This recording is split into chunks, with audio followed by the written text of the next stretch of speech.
Yes, there was 20 people who were uncomfortable with me speaking Arabic and my friends speaking Arabic, and there was a lot of other people who were uncomfortable with them being uncomfortable with me speaking Arabic. And then when the captain came, he was telling me and my friend that he wants to speak to us outside, and then he was like, "Get your bags, I want to speak to you outside." And at that moment, I knew I was being kicked out. I'm sorry for speaking low because I'm on a different flight right now, not with Delta. Delta did not accept me to rebook me. I'm with Virgin Airlines right now, and I'm heading back to New York City. And it seriously made me cry. I was crying after I got off the plane because I take maybe 20 flights a month. I travel a lot, and I never in a million years ever knew I would experience something like this. I speak to my mom every flight I go on right before I leave, and my mom only speaks Arabic. And when I got off the phone, I seen the lady like giving me these dirty looks. And me and my friend, we speak English and Arabic. Once we were speaking Arabic, she turns around and she's like, "You need to start speaking English. You're making me feel uncomfortable." Then like this lady who was next to me, she defended me. She was like, "They're just speaking a different language." Then I told her, I was like, "Haven't you heard anyone speak another language?" And then her husband or some guy that she was with, he gets up and he starts screaming and cursing. And all these other people get up and start screaming and cursing. They were like, "Something happened in Germany the other day. We don't feel uncomfortable. If he doesn't leave, then we're all gonna leave." And the captain comes, he just takes us out. And then a lot of people got upset. A lot of customers were like, "That's freedom of speech. You're gonna take him out because 20 people said to take him out? He didn't do anything wrong." So, and then we got out. So again, Adam, you are on the tarmac at this point. You and your friend are in your seats. You're speaking to your mother in Arabic. We did see you removed, and you referred to some people as being racist. It would seem that there is a difference in 2 or 3 passengers speaking to you personally, and some 20, as the airline is claiming, finding this to be an uncomfortable situation. Do you suppose they were all?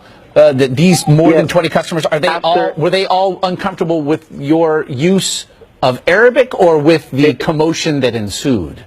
No. They all agreed with the people with the 3 people that were like, "Oh, he's speaking Arabic. I feel uncomfortable." Then they got up and they agreed. They were like, I do not feel comfortable with these guys on the plane." And then a couple of people were defending me and my friend. They were like, all they did was speak another language. Then a lot of other ones, they were like, "You need to call the captain, have them out." And like 20 of them were like, take them out now. We don't want them. I don't feel comfortable. They need to speak English. I don't know what they're saying." And then me and my friend were like looking at each other like, what the heck did we just do? It made us feel like we just done like the most horrific thing ever. And all we did was I speak to my mom and I spoke to him in Arabic. And the captain literally agrees and takes us out. And I told the captain, I'm like, "Sir, we didn't do anything." He's like, "Just, I need to talk to you outside. Don't worry. I'll accommodate you with like another flight." It seemed like he was just like ashamed or embarrassed. He didn't want to get the 20 people upset. He'd rather get 2 people upset. You know, he didn't want to get 20 people upset. He'd rather just take us out and just give us another flight. But I'm not going to let this go. What if they do this to like people like my mother who can't even speak English? And even a couple other Delta workers would come up to me. They'd be like, "Hey, don't let this go. This isn't the first time that Delta has done this." And I told them, I was like, "I'm not going to let this go. I'm definitely not going to let this go. What they did was wrong.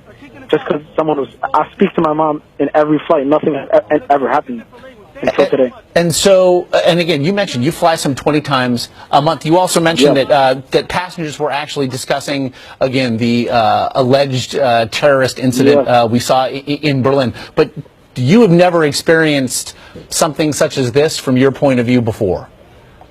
Nothing. I've never experienced nothing like this. Even with when we were leaving off the plane, they were trying to get someone else behind us who was he was the same. He had a beard because no one in that area had a beard. Just him in the back. They were like, "Take him out too." And that guy was like, "Whoa, I don't even know who they are." And then he got really angry. He was like, "Just because I have a beard doesn't mean I'm even with them." So you say you're not going to let this go. What is it that you intend to do, at least upon arrival here in New York? Once I arrive, I'm going to meet up with my lawyer. I just spoke to him. I'm going to speak to my lawyer, and I'm going to move on further from there to see what I can do. I just don't want anyone going through this because it made me. I feel like I'm the worst person ever right now. That's how they made me feel. I'm even scared. I was scared to be around them, and they were the ones saying that they feel uncomfortable when me and my friends were so uncomfortable.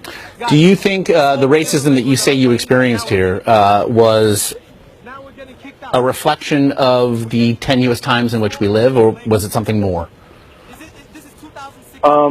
I have no clue. I'm guessing it has something to do with the Germany thing. I never knew there was even like an incident there until they mentioned it.